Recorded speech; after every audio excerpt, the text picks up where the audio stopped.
because graft and corruption is endemic, and everybody speaks out, but nobody has done very much, except Mayor Rudy Duterte.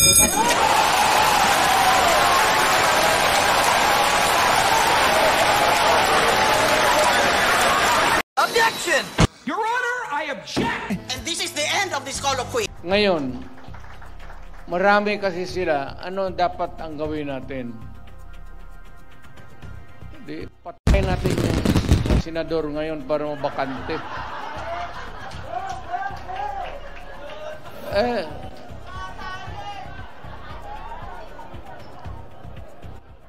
Makapatay tayo ng mga 15 na senador. Pasok na tayo lahat. Pero kawawa naman. Pero nakakainis kasi yung, hindi naman lahat. Pero, sabi nga, talking of opportunities, the only way to do it is to pasabugin na lang natin yung ano. Remember that the speech was delivered during political rally, no? Inaano niya proclamation ng kanyang mga kandidato para sa senador. Ano yun alam niyo, in a political speech, ano yan rhetorics. Nung inaano namin yan inaalaw yan ng ating political system during the past administration, noon si President Duterte na laging ganyan, puro patayan, no? Pagka inano nyo ang aking bayan, pagka sinira nyo ang mga kabataan ng bayan, papapatay kita, papatayin kita. Yung mga ganun ba salita ni Presidente, during the past administration, binabite yun ng ating mga mamamayan, no? But then, time has changed, no? Ngayon, maaaring yung mga tirada ni Presidente na ganun, puro patayan. Wala na tayo sa atmosphere ng patayan, no? Ngayon kailangan na yung katahimikan, no? Tingnan natin ang mamamayan kung babait pa rin yun na patayan pa rin, no? Pero yun nga, nakikita ko, rhetorics lang yan. Part lang ng kanilang political propaganda. Alam nyo, ang binantaan, 15 senador. Hindi natin malaman kung sino dun sa sitting senators o yung bang kakandidato na senators. Tapos, mawalang galang na si kay Congressman Adjong at sa iba pa na congressman natin, nag-i-instigate sila na mag-imbestiga ang NBI. Hindi naman sila yung tinatakot yung mga senador Dapat yung mga senador, kung sino man, silang magreklamo kung alam nila na sila yung tinatakot na ipapapatay. Ganun po yes, alam nyo, yun nga, sinasabi ko sa inyo, part yan ng political propaganda ng isang political party. Mag-deliver ng mga rhetorics. Yun, kayo na nga nagsabi sa akin, Sir, anong masasabi nyo dun sa joke ni President Rodrigo Duterte na papapatay ang 15? O kayo na nagsabi, joke Miski kayo accepted ninyo, na joke lang yun, no? Ganon.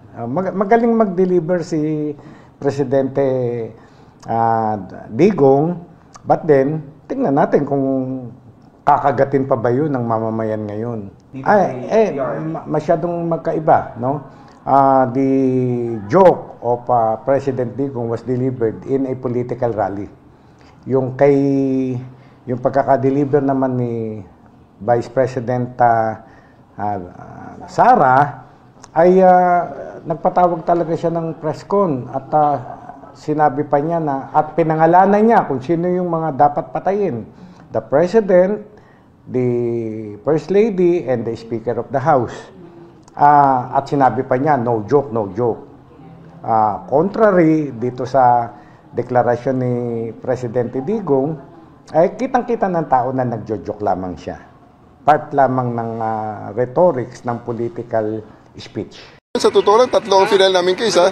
I also submitted for DC-20 the case of Rodrigo Roa Duterte sa kanya mga statements doon sa last round.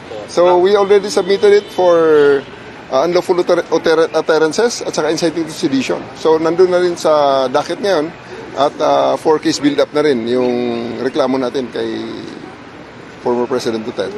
Ay gusto niyang patayin ng 15 senador na gusto nilang bombahin. So, ayan, nakafile na sa DC-20 for case build-up na ang kaso na yan. Alam niyo, bagong Pilipinas na eh. Hindi na pwede yung ganong mga statements na kinaumagahan, joke only na lang. Kaya nagkakagulong, ang gulo-gulo na nga ng pinagdaanan ng bansa natin in the past 6 years. Hanggang ngayon ba naman, dadalhin natin ang gulo na yan. Na puro patay-patay na lang. At pagkatapos, if they will be taken on their word, bigla na lang sasabihin na joke only, or yung latest naman na palusot, he is only expressing a legal opinion. Hindi na po pwede yun. That's already too much. I am filing this as a citizen, and you know, I'm a policeman, and it's part of the PNP to make sure that we protect the citizenry from criminal activities like this. Maliit lang tingnan yan, pero it is being uttered by a former president, hindi malayo na gayahin or he will be taken he will be taken seriously by his blind supporters. Kasi nangyari na yan di ba? Sabi niya, pagpapatay ng mga, di ba? Pagpapatay ng mga adik, nangyari nga, maraming nga nagpatayan na hindi na natin maintindihan kung saan ang galing at sinasabi nila, mga vigilante nila ang mga palusot.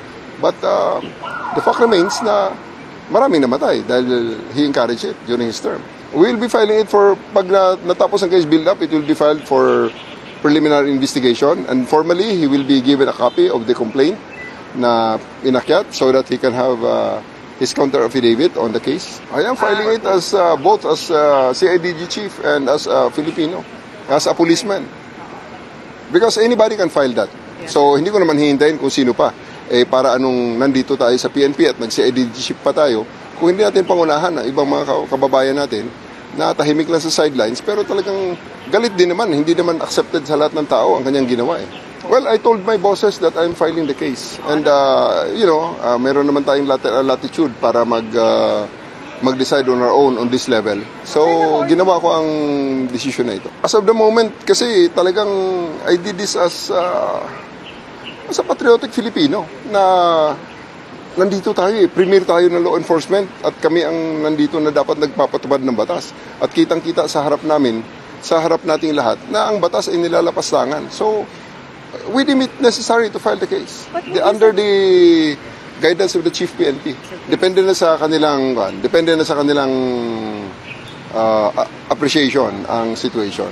Nasa kanila na yun, kung gusto nilang mag-file, they are most welcome to come to our office and file the complaint.